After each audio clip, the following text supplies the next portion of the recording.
Pero malungkot kapag ganyan ang nangyari. Ibig sabihin, yung defense ang kinikilala si Cayetano, tapos yung prosecution naman ang kinikilala si Gatchalian. Ang gulo na ng ganyang ano. Kaya sa parte rin ng Senado dapat ayusin na 'yan. Ayusin na talaga 'yan dapat ng Senado. Kasi masyado nang magulo. Kung mayroon na rin lang naman 13, kung mayroon na rin lang naman 13 ang kampo ni Gatchalian, mag-special session na para matuldo ka na yung issue na yan ni Cayetano. Kasi talagang guguluhin at guguluhin ni Cayetano yan, mga kabunyo, mga kababayan. Ano naman yan eh.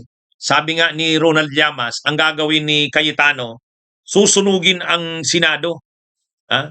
Susunugin, total, wala naman ang mawawala sa kanya. Saka, garapal naman na si Cayetano, makapal ang mukha. Kaya, kahit masunog ang Senado, gagawin niya yan. Wala na lang manginabang ng Senado, parang gano'n.